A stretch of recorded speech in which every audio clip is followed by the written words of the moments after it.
하나님은 언제나 두 번째 기회를 주신다. 하나님은 언제나 두 번째 기회를 주신다라는 제목으로 하나님 말씀 증거하도록 하겠습니다. 출애굽기 34장은 복음의 능력이 무엇인지를 보여주는 그러한 성경입니다. 복음의 능력이 무엇입니까? 우리 내용이 많기 때문에 정리를 하면 세 가지로 정리할 수 있습니다. 첫 번째는 복음의 능력은 두 번째 기회를 주신다는 것이고, 두 번째는 진정한 기쁨을 주신다. 세 번째는 하나님의 영광의 광채를 우리에게 비춰 주신다는 것입니다. 기회를 주신다, 기쁨을 주신다, 광채를 비춰 주신다. 이 세 가지로 정리할 수 있다는 것입니다. 오늘도 이 예배를 통해서, 이 말씀을 통해서 복음의 능력을 체험하는 은혜의 시간이 되기를 바랍니다. 우리 차례대로 살피겠습니다. 복음의 능력은 무엇이냐? 첫 번째로 두 번째 기회를 주시는 하나님을 만나게 된다는 것입니다. 출애굽기 34장은 모세가 깨트린 언약의 돌판을 다시 주시는 장면입니다. 34장 1절을 보십시오. 여호와께서 모세에게 이르시되 너는 돌판 둘을 처음 것과 같이 다듬어 만들라. 내가 깨트린 처음 판에 있던 말을 내가 그 판에 쓰리니. 그러니까 첫 번째 하나님께서 언약의 판을 주셨을 때 자기가 분노함으로 집어던져서 깨트려 버렸습니다. 그리고 다시 하나님께서 주신 언약의 돌판, 그게 바로 출애굽기 34장에 나오는 돌판입니다. 여기서 할 수 있는 게 무엇입니까? 하나님께서는 언제나 두 번째 기회를 주신다는 것입니다. 이게 하나님의 은혜입니다. 하나님은 언제나 세컨 찬스를 주신다는 것입니다. 한번 신구약 성경을 보십시오. 하나님의 백성 가운데 기회 더 주지 않은 백성이 누가 있냐? 베드로를 보십시오. 베드로는 예수님의 수제자였습니다. 그런데 예수님 부인하고 저주까지 했습니다. 그럼 버림받았습니까? 수제자로서 있을 수 없는 일을 행했습니다. 그러나 버림받은 게 아니라 부활의 주님이 나타나셔서 베드로에게 3번 사랑을 확인하시고 난 다음에 사명을 다시 주셨습니다. 요한복음 21장 17절 보니까 세 번째 이르시되 요한의 아들 시몬아 내가 나를 사랑하느냐 하시니 주께서 세 번째 내가 나를 사랑하느냐 하심으로 베드로가 근심하여 이르되 주님 모든 것을 아시오매 내가 주님을 사랑하시는 줄을 주께서 아시나이다. 예수께서 이르시되 내 양을 먹이라. 사명을 회복시켜 주셨다는 것입니다. 우리도 마찬가지입니다. 우리가 넘어지고 깨지고 힘들어하는 모습이 있다 할지라도 부활의 주님 우리에게 다시 오셔서 다시 사명도 주시고 기회도 주시고 일으켜 주신다는 것입니다. 이게 복음입니다. 그래서 나중에 베드로가 죽도록 충성하는 모습으로 헌신된 모습으로 변화된 모습을 우리가 발견하게 됩니다. 또한 우리가 마가복음을 기록했던 그 마가 요한을 한번 보십시오. 부잣집 아들이었습니다. 마가의 다락방 그러지 않습니까? 어머니가 마리아인데 집이 얼마나 컸는지 다락방에서 120명이 모여 살았습니다. 여러분 가운데 다락방에서 120명 모일 수 있는 거실이 있는 집이 있습니까? 굉장히 부자였다는 뜻입니다. 1차 전도여행 때 바울과 바나바와 함께 전도여행 같이 갔습니다. 아마도 친인척이었기 때문에 데리고 갔던 것 같습니다. 부잣집 아들의 특징이 있죠. 너무 고생스러우니까 중간에 집으로 가버렸습니다.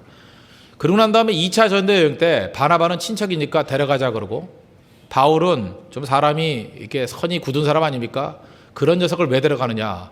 그래서 결국은 바울과 바나바가 싸움을 벌이고 갈라지게 된 계기가 돼버린 것이 바로 마가 요한의 그 중간에 도망친 사건 때문에 그렇습니다. 사도행전 15장 37절에 보니까 바나바는 마가라 하는 요한도 데리고 가고자 하나 바울은 밤빌리아에서 자기들을 떠나 함께 일하러 가지 아니한 자를 데리고 가는 것이 옳지 않다 하여 서로 심하게 다투고 헤어졌다고 얘기합니다. 마가 요한이 여기서 버림받고 끝났습니까? 안 그렇습니다. 중간 과정이 어떤지는 모르지만 사도 바울이 디모데후서 4장 11절 보니까 말년에 쓴 목회서신입니다. 가장 말년에 쓴 목회서신에 이렇게 기록하겠습니다. 누가만 나와 함께 있느니라. 내가 올 때 마가를 데리고 오라. 그가 나의 일에 유익하니라. 다시금 마가 요한이 쓰임 받았다는 얘기죠. 사도 바울에게도 다시 데려오랍니다. 그가 나에게 유익하다. 하나님의 은혜 가운데 세컨 찬스를 갖지 않은 사람이 누가 있습니까? 마가 요한도 두 번째 기회를 받고 다시 회복되고 일어서게 되었다는 것입니다. 베드로도 그렇고 마가 요한도 그렇고 우리도 마찬가지입니다. 복음의 능력을 체험하는 모든 백성들을 주님께서 다시 부르시고 넘어지더라도 다시 이렇게 세워 주신다는 것입니다. 뭐 이런 조크 들어보셨죠? 어떤 공부를 못하는 애가 있었답니다. 성적표를 받아왔더니 전 과목이 가고 한 과목만 양이더래요. 우리가 보통 이런 성적표를 가져오면 아버지가 뭐라 그럽니까? 이 돌대가리야, 이것도 성적을 갖고 왔냐? 그죠? 뭐 엄마 닮아서 뭐 이러면서 막 화를 낼 거 아닙니까? 그런데 그 아버지가 이렇게 얘기했다 그러죠. 너무 한 과목만 집중적으로 공부하지 마라. 그게 무슨 얘기입니까? 다시 기회를 준다는 얘기죠. 그리고 아들에 대해서 기대한다는 얘기 아닙니까? 굉장히 이런 조크는 참 복음적인 조크라고 생각을 합니다. 기회 또 줘야 됩니다.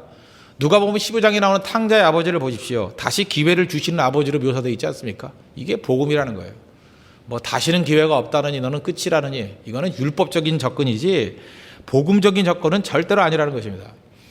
사실은 이 목회를 하면서 좀 당혹스러운 일들이 있는데, 예수를 믿는 사람인데 믿는 사람 가운데서도 상당수가 정신과를 다니는 사람들이 많다는 것입니다.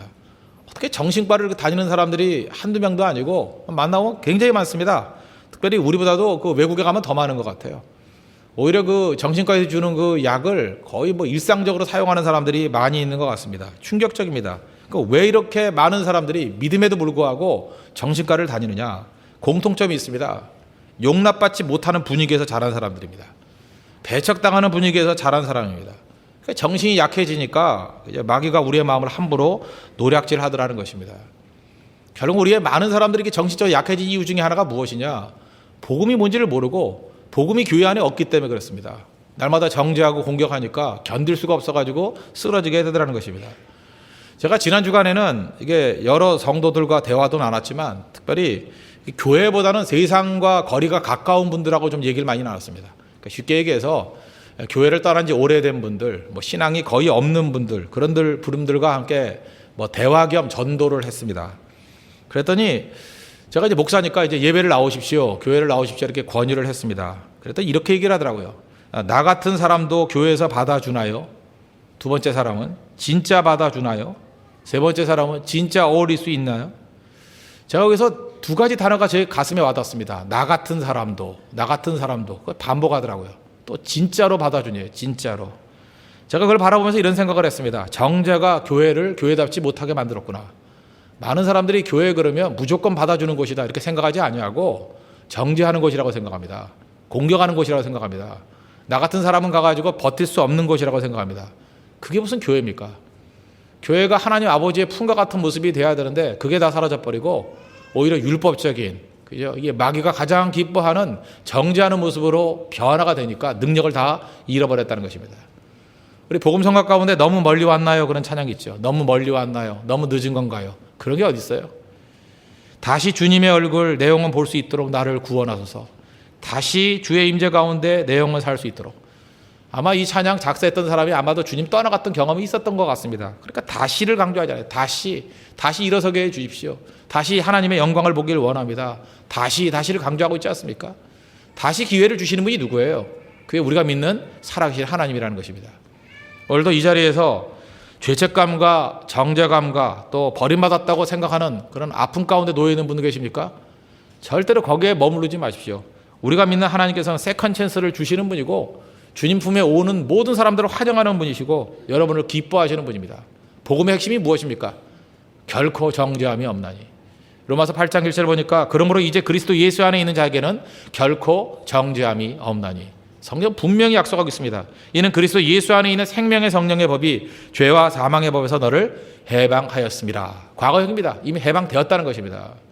오늘도 예수 그리스도의 보혈의 피를 믿음으로 말미암아 모든 죄악으로부터 자유함을 입고 해방함을 입는, 그래서 사죄의 은총을 누릴 수 있는 우리 믿음의 신실한 종 되기를 바랍니다. 이게 복음입니다. 두 번째로 복음의 능력을 보여주는 것은 무엇이냐? 진정한 기쁨이 임하게 된다는 것입니다. 34장 28절을 보십시오. 모세가 여호와와 함께 40일 40야를 거기 있으면서 떡도 먹지 아니하고 물도 마시지 아니하였으며 여호와께서는 언약의 말씀과 십계명을 그 판들에 기록하셨더라. 시내산에서 언약을 받는데 40주야를 있었다 이렇게 얘기를 합니다. 떡도 먹지 않고 물도 마시지 않았다. 특별히 한국 사람들이 이걸 굉장히 부정적으로 바라봐가지고 40일 동안 금식 기도했다 뭐 이렇게만 접근을 합니다. 40일 동안 금식 기도했다 뭐 틀린 건 아니죠. 뭐 물도 안 마시고 떡도 안 마시고 뭐 하나님 만났다니까. 그런데 이걸 여기 보니까 뭐 기도했다는 얘기도 없는데 잠깐만 우린 40일 동안 금식 기도했다 그러면서 따라하다가 돌아가시는 분들도 많고 그렇습니다. 그죠? 제가 아는 우리 아버님 친구분도 목사님이신데 이 40일 금식 기도 하신다 그러다가 23일 만에 돌아가신 분이 계세요. 황 목사님이라고. 제가 가슴이 아픈 그런 내용이기도 합니다. 근데 이 말씀은 이렇게 얘기하기보다는 이렇게 이해하는 게 더 중요하다고 생각합니다.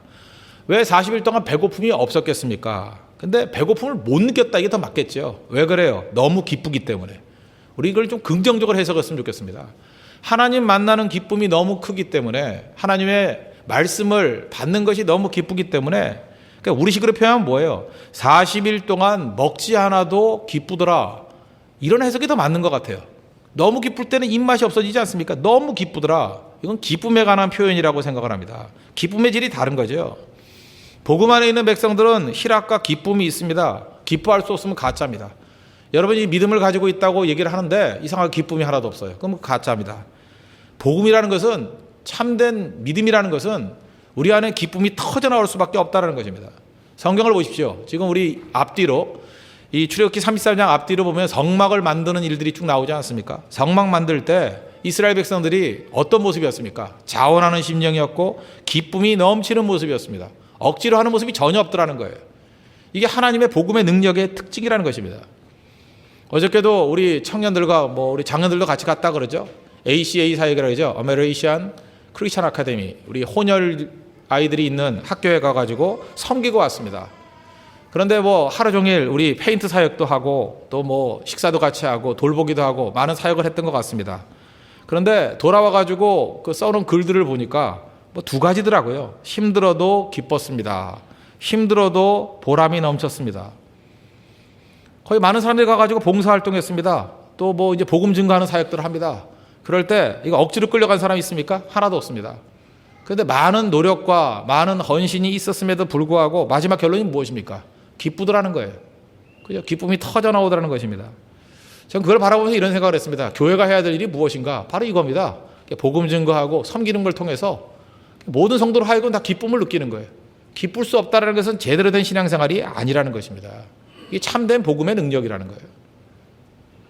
예수님께서 요한복음 4장 보니까 수가성 여인과 대화를 나누셨습니다. 그때 하늘나라의 복음을 증거하셨죠. 제자들이 왔습니다. 요한복음 4장 31절 보니까 라삐어 잡수소서. 그랬더니 예수님께서 말씀하시기를 4장 32절에 내게는 너희가 알지 못하는 먹을 양식이 있느니라. 그래서 제자들이 머리가 안 돌죠. 누가 잡수실 것을 갖다 드렸는가 보다. 배부르니까 저러는 거지. 그러니까 예수님께서 말씀하시죠. 나의 양식은 나를 보내신 이의 뜻을 행하며 그의 일을 온전히 이루는 이것이니라. 이게 지금 성경이니까 이렇게 복잡하게 쓴 거지. 예수님 만약에 한국 사람이라 그러면 이렇게 말씀하실 겁니다. 안 먹어도 배부르다야. 그죠? 안 먹어도 배부르다. 그 얘기예요 지금. 안 먹어도 배부르다. 이 수가성 여인이 말씀 듣고 이렇게 변화받는 모습, 그 다음에 마을로 뛰어가가지고 복음 증거하는 모습을 보니까 안 먹어도 배부르다. 그게 성도의 가슴속에 터져나오는 기쁨의 특징이라는 것입니다. 안 먹어도 배부른 그런 것이 있습니까? 이상하게 예배 드리고 난 다음에 배고프다고 계속 먹어야만 사는 되는 사람들. 그죠? 우리 안 먹어도 배부르다. 그런 모습이 있다는 거예요. 그게 복음의 능력이라는 거예요. 구약 성경에 나오는 선지자 가운데 제일 안타까운 선지자가 하나 있죠. 요나입니다. 요나. 요나가 안타까운 이유가 무엇입니까? 딱 한 가지예요. 기쁨을 모르는 사역자예요. 요나는 능력으로 친다 그러면 아마도 구약의 선지자 가운데 가장 능력이 강한 사람이라고 생각을 합니다. 왜 그래요? 니느웨라는 하나님을 전혀 알지 못하는 적국에 가가지고 딱 하루 전도했습니다. 하루 전도했더니 온 백성이 다 믿고 돌아왔어요. 요나서 3장 4절 보니까 요나가 그 성읍에 들어가서 하루 동안 다니며 외쳐 이르되 40일이 지나면 니느웨가 무너지리라 하였더니 어떤 일이 벌어지느냐? 니느웨 사람들이 하나님을 믿고 금식을 선포하고 높고 낮은 자를 막론하고 굵은 베옷을 입은지라. 그 일이 니느웨 왕에게 들리매 왕이 보좌에 서려나 왕복을 벗고 굵은 베옷을 입고 제위에 앉으니라. 거기다가 더한 게 뭐냐면 짐승들도 금식했대. 짐승들도. 개까지 다 금식했대. 애완견 개까지. 개 고양이까지. 저는 이걸 보면서 하나님 나에게도 이런 능력을 주십시오. 그래서 옛날에 그렇게 기도했던 기억이 있습니다. 이게 불받은 종 아닙니까? 저는 아무리 증거해도 짐승은커녕 사람도 회개를 안 하는데, 그죠? 온 사람들이 다 회개하고 왕까지 회개하고 그다음에 짐승까지, 말 못하는 짐승까지 회개를 했대요. 어마어마한 능력이죠. 아마도 사역자 가운데 이렇게 능력을 많이 준 사역자가 있을까 그런 생각을 합니다. 그런데도 불구하고 누가 요나 같은 사역자가 되길 원합니다. 그런 사람이 누가 있겠어요? 요나서를 보면은 이 많은 사역 가운데 한 번도 기뻐했다라는 말씀이 없어요. 하나님께서 요나를 부르셨을 때 기뻐했다 그런 말도 없고, 도망칠 때도 기뻐했단 말 없고, 물속의 뱃속에서 하나님 만나서 기도할 때 기뻐했다는 말이 없고, 복음 전하면서도 기뻐했단 말이 없어요. 우리도 마찬가지입니다. 아무리 많은 능력을 받았다 할지라도, 아무리 돈을 많이 벌고, 아무리 권력이 많고, 아무리 많은 축복과 은혜를 받았다 할지라도 여러분 기쁨 없다 그러면 요나하고 똑같습니다. 그 아무것도 아니라는 거예요. 기뻐할 수 있어야만 비로소 능력이 될 수 있다는 것입니다. 요나서 4장에 보면 딱 한 번 기뻐하는 모습이 나옵니다. 언제 기뻐했죠? 4장 6절 보니까 요나가 박농쿨로 말미암아 크게 기뻐했더라. 승질나죠, 그죠? 크게 기뻐했대. 크게. 이 사람은요, 뭐 사람들이 변화되고 주께로 돌아오고 은혜 받았다 이런 거에 하나도 기쁨을 느끼지 못하는데 기쁨의 수준이 무엇입니까? 박넝쿨 때문에 크게 기뻐했대요. 크게. 회개에도 기뻐하지 않아요. 그러니까 우리 식으로 얘기하면 뭐예요? 조그만 쾌락이 있고 안락이 있고 편안함이 있으면, 그래서 우리 지금 삶의 모든 노력이 다 뭐예요? 편해지려고 사는 거 아니에요? 편해지려고. 그렇지 않아요? 우리가 지금 발버둥 치는 이유가 무엇입니까? 다 편해지려고. 왜 좋은 차를 살려고 그래요? 편해지려고. 왜 넓은 집에 살려고 그래요? 편해지려고. 다 편해지려고. 참 천박하죠? 인생이 편해지는 게 목표예요? 사명도 아니고 편해지는 거예요. 그 개짐승하고 다른 게 뭐가 있어요, 그게? 편해지려고. 본능적인 인생이죠, 본능적인 인생. 요나가 이렇게 살았다는 거예요. 편해지려고. 박넝쿨 조금 편하잖아요. 그러다가 그거 없으니까 분노하고 있지 않습니까? 어떤 사람의 수준과 어떤 사람의 진실성은 기쁨 보면 알 수 있습니다. 무엇이 그 사람의 기쁨을 좌지우지하느냐. 전도자의 기쁨이 있어야 된다는 것입니다. 하나님 만난 기쁨이 있어야 된다는 것입니다. 자, 우리 간사 가운데도 출석하지 않던 사람이 예배에 출석했다. 그걸 보면서 그렇게 기뻐하는 모습을 보면서 저게 진짜 하나님이 주신 기쁨이구나. 그런 기쁨을 누릴 줄 알아야 된다는 것입니다. 그죠? 하나님 떠났던 자녀가 돌아온 기쁨, 그거보다 더 큰 기쁨이 어디 있겠습니까? 바로 그게 있어야 된다는 거예요. 우리 영적 침체가 나타날 때의 특징이 뭔지 아십니까? 기뻐해야 될 것, 마땅히 기뻐해야 될 것을 기뻐하지 않을 때 영적 침체가 옵니다. 여러분 자꾸만 엉뚱한 거 기뻐하기 시작하면 반드시 영적 침체가 온다는 것입니다. 기쁨의 타락, 이거보다 무서운 건 없다는 것입니다. 신앙생활의 본질은 기쁨이 중심에 있어야 됩니다. 날마다 기뻐해야 됩니다. 고난 중에도 기뻐해야 됩니다. 빌립보서를 보십시오. 옥중서신이잖아요. 내가 기뻐하니 너희도 기뻐하라 하면서 기뻐하라는 얘기가 16번 나와요. 기뻐하고 또 기뻐하라고. 상황에 관계 있는 게 아니라는 것입니다. 하나님 안에서 복음의 능력이 임하는 백성들은 언제나 기뻐하는 모습 중심에 놓여있게 된다는 것입니다. 저는 뭐 여러 가지 어려움을 당했습니다. 뭐 하도 눌린 게 많고 이러다가 제 영혼이 다 고갈될 게 아닌가 그런 마음을 먹다가 저를 살렸던 말씀이 딱 하나 있어요. 근데 생각보다 별로 안 힘들었거든요. 이유가 뭐냐? 하루에 한 14시간씩 그 말씀 공부하고 기도하고 뭐 그런 거 있습니다. 그래서 저는 사실 지날 때는 어려운지 잘 모르고 지났어요. 한참 지나고 난 다음에 시편 119편이 말씀장이라 그러지 않습니까? 92절. 일전에 말씀드렸죠. 이 말씀이 저를 사로잡더라고요. 주의 법이 나의 즐거움이 되지 아니하였다면 내가 고난 중에 멸망하였으리라. 주의 법이 나의 즐거움이 되지 아니하였다면 내가 내 고난 중에 멸망하였으리라. 정말 정확하게 진리였습니다. 하나님 말씀이 날마다 나에게 즐거움이 되고 나에게 힘이 되었기 때문에 망하지 않았던 거지, 이 고난의 힘이라는 게 무서운 거거든요. 완전히 멸망돼 버리고 완전히 힘을 다 잃어버리고 자아가 다 무너질 수밖에 없었던 존재였는데 하나님 말씀이 즐거움이 되더라는 거예요. 우리의 삶 가운데 여러분 이런 고난 중에 주시는 주님의 위로가 있기를 바랍니다. 그럼 일어설 수 있다라는 거예요. 제가 몇 주 전에 필라델피아에서 20년 가까이 계시다가 귀국하신 집사님 댁에 신방을 왔던 적이 있습니다. 안주인 되시는 여자 집사님이 그런 말씀하시더라고요. 미국 생활에서 고난의 이야기를 쭉 말씀하십니다. 미국 삶이 뭐 쉽지 않았겠죠. 그러면서 이야기하면서도 얼마나 힘들었는지 눈물을 흘리시더라고요. 그리고 모든 지원이 다 끊겨버리고 30불 정도가 없어가지고 은행 체크가 중단이 되는 상황이었대요. 한 3만 원 정도가 없어가지고 은행 거래가 중단이 돼버리고. 얼마나 힘들었겠습니까? 그죠? 외국입니다. 뭐 도와줄 사람도 없잖아요. 그런데 설교를 들으면서 힘을 얻었고 기쁨을 회복했던 이야기를 쭉 설명하십니다. 그때 말씀이 내게 기쁨을 줬고 말씀이 내게 힘을 줬다고. 유학 중에 설교가 나를 살렸다고. 그러면서 감사하다고 하는 표현을 하는 그런 모습이었습니다. 제가 그분을 보면서 그런 생각을 했습니다. 힘들지만 기뻤다예요, 결론은. 이유가 무엇입니까? 주의 법이 나의 즐거움이 되지 아니하였더라면 그거가 똑같다라는 거예요. 내가 내 고난 중에 멸망하였으리라. 복음의 능력의 핵심이 뭔지 아십니까? 어느 상황이라 할지라도 주님께서 우리에게 기쁨을 주신다는 것입니다. 나에게 즐거움을 준다는 거예요. 일으켜 세워 주신다는 거예요.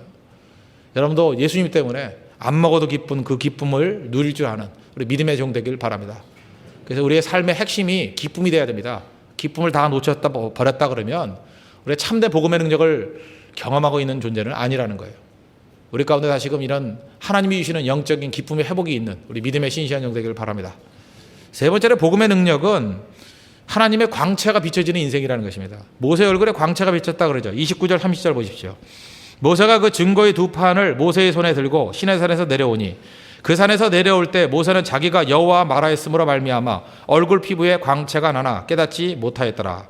아론과 온 이스라엘 자손이 모세를 볼 때 모세의 얼굴 피부에 광채가 남을 보고 그에게 가까이 하기를 두려워하더니, 하나님과 40일 동안 교제했더니 하나님의 영광에 교제했던 모세의 얼굴에 하나님의 영광이 반사가 되는 거죠. 얼굴에서 광채가 나기 시작하더라는 것입니다. 지난 주간에는 제가 신방을 갔는데 그 청담동에서 피부 관리를 좀 크게 하시는 분이었습니다. 그분하고 이렇게 대화를 나누는데, 이번에 그 피부와 바디를 관리하는 뭐 샵이래요. 이름을 좀 지어달랍니다. 요즘에 저한테 이렇게 이름을 지어달라는 사람이 많은지 제가 이러다가 기독교 장명소 하나 만들어야 될 것 같다는 생각을 했습니다.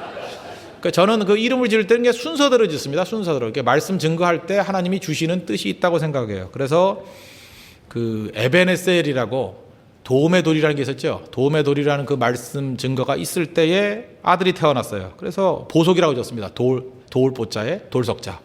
도움의 돌, 에베네셀, 보석, 황보석. 그리고 또 그 다음에 여자애가 태어났다 그러길래 아비가일이 그 당시에 또 뭐 다윗 공부할 때 나오더라고요. 아비가일, 지혜롭고 아름다운 아이다. 그래서 지혜롭다, 지혜지자에 아름다울, 빛날 윤자에서 지윤이. 또 지어달라 그래서 이름 뒤집어가지고 윤지. 이렇게 둘을 지어줬습니다. 근데 이번에도 그 이름을 지을 때 딱 이 본문에 이게 딱 맞잖아요. 이 본문에 맞아서 이 본문을 가지고 이름을 지으면 딱 좋겠다라는 생각을 가졌습니다. 제가 출애굽기 27장 2절을 해석할 때 그런 얘기를 했죠. 성막을 해석할 때 그 성막에 제단에 4개의 뿔이 있다고. 그 뿔이라는 단어가 그 히브리어는 자음만 돼 있습니다. 모음은 문맥에 따라서 어떻게 붙여도 다 되는 거예요. 그런데 그 히브리 자음으로 뿔이라는 단어와 광채라는 단어가 똑같습니다. 뿔과 광채. 그러니까 문맥에 따라서 뿔로 읽어도 되고 광채를 읽어도 되는 거예요. 뿔로 읽을 때는 케렌이라고 읽어야 되고 광채라고 읽을 때는 카란이라고 읽어야 됩니다. 그러니까 케렌은 뿔이고 카란은 광채예요. 그런데 초창기에 제롬이라는 학자가 히브리어 성경을 라틴어로 번역을 했습니다. 이 제롬이 번역한 라틴어 번역본을 불가타라 그럽니다. 불가타 번역본. AD 390년부터 405년 동안 15년 동안 번역을 한 겁니다. 근데 그 번역에 어떻게 번역을 했냐면 약간 오역을 했어요. 제롬이 어떻게 번역을 했냐면 이 모세의 얼굴에 광채가 비쳤다라고 카란으로 번역해야 될 것을 뿔로 번역을 해버렸어요. 케렌으로. 그래서 5세기 이후부터 중세까지 거의 모든 사람들이 이 라틴어 제롬의 이 불가타본을 읽고 은혜를 받았거든요. 그래서 많은 미술 작품에 보면은 모세 그림을 그린 데 보면 모세 이마에 뿔이 2개 있어요. 이렇게. 특별히 여러분들 미켈란젤로의 모세상 조각, 이렇게 앉아 있는 조각상이 있어요. 이렇게 수염 길게 나오고 있고. 여러분 한 번쯤은 다 보셨을 거예요. 근데 유심히 보시면 모세 얼굴 이마에 뿔이 2개 있어요. 뿔이. 그 왜 그렇죠? 저거 누구 때문에 저렇게 된 거죠? 제롬 때문에. 제롬이 카란이라고 번역해야 될 것을 케렌이라고 번역해가지고 모세의 얼굴에 뿔이 남을 보고 이렇게 번역을 해놨다고요. 근데 뭐 그것 빼놓고 나머지 모든 성경은 다 광채라고 번역을 했습니다. 그래서 제가 이 본문을 보면서 너무나도 좋잖아요. 얼굴 피부에 광채가 남을 보고. 피부 바디샵이라면서요. 그러니까 이름이 이거죠. 카란 피부 앤 바디. 이렇게 이름을 지어줬습니다. 아마 무지하게 잘 될 것 같아요. 그죠? 피부 마사지를 해도 카란, 광채가 비칠 것이고, 특별히 영적인 의미도 있죠. 하나님을 만남으로 인해서 얼굴에 광채가 나는, 육적으로도 광채가 나게 만들고 영적으로도 광채가 나게 만드는 그런 피부 앤 바디, 뭐 최고가 될 수 있다고 생각을 합니다. 그래서 제가 이 본문 말씀이 저에게 와닿는다고 생각을 합니다. 우리도 마찬가지입니다. 하나님 깊이 만나고 섬기면 우리의 삶 가운데 이 광채가 나게 돼 있다는 것입니다. 여러분들이 잘 모르죠? 그 예배 드릴 때 다 뒤통수만 쳐다보고 있기 때문에. 근데 목사는 이렇게 설교를 하면서 예배를 드리면서 성도의 얼굴을 이렇게 보지 않습니까? 그럼 처음 왔을 때는 어두운 사람들이 참 많이 있습니다. 그런데 예배를 드리고 하나님 말씀을 듣는 가운데 자기도 얼굴에 모르게 이게 얼굴이 환해지는 사람들이 있어요. 예배 다 끝났을 때 여러분 얼굴 한번 보십시오. 끝나고 돌아갈 때 서로 인사할 때 얼굴을 보십시오. 얼굴에 광채가 나타난다고요. 그죠? 화장이 먹기 시작해요. 그죠? 그다음부터 변화가 되기 시작한다는 것입니다. 그래서 예배와 기도는 우리의 얼굴을 변화시키는 시간이고 우리에게 광채가 비치는 능력의 시간이라는 것입니다. 스데반 집사님 보십시오. 돌멩이에 맞아서 순교 당할 때입니다. 사람들이 그의 얼굴을 보니까 어떤 얼굴이라 그래요? 천사의 얼굴이더라. 또 다른 말로 하면 그 얼굴에 광채가 비춰졌다 그 얘기 아니에요? 어느 때 이런 일이 벌어집니까? 사도행전 7장 55절 보니까 스데반이 성령 충만하여 하늘을 우러러 주목하여 하나님의 영광과 및 예수께서 하나님 우편에 서신 것을 보고 말하되 보라 하늘이 열리고 인자가 하나님 우편에 서신 것을 보노라. 찾는 것이 하나님의 영광을 보고 보좌 우편에 계신 예수님을 바라보니까 그의 얼굴 가운데 광채가 빛나는 거죠. 예배는 바로 그런 시간이라는 것입니다. 그래서 이 광채가 빛나는 광채가 우리 삶 가운데 임하기만 하면 내 얼굴만 변화될 뿐만 아니라 우리 가정이 변화되고 교회가 변화되고 우리의 모든 관계가 다 변화될 수 있다는 것입니다. 그 예배가 뭐예요? 내 영혼에 하나님의 빛이 비치는 시간입니다. 예배가 뭐예요? 하나님의 빛이 우리 가정에 비치는 시간이에요. 예배가 뭐예요? 우리 교회 가운데 하나님의 영광의 빛이 비치는 시간이라는 것입니다. 찬송가 428장 이런 찬양이 있죠. 내 영혼에 햇빛 비치니 주 영광 찬란해. 이 세상 어떤 빛보다 이 빛 더 빛나네. 주의 영광 빛난 햇빛 그랬는데 이걸 광채 카라로 바꿨어요. 빛난 광채 내게 비춰 주시옵소서. 예배가 뭐예요? 그 빛난 광채 내게 비춰 주시옵소서. 예배가 뭐라고요? 그 빛난 광채 내게 비춰 주시옵소서. 그게 예배입니다. 다시 한번 찬양해 볼까요? 내 영혼에 햇빛 비치니 주 영광 찬란해. 이 세상 어떤 빛보다 이 빛 더 빛나네. 주의 영광 빛난 광채 내게 비춰 주시옵소서.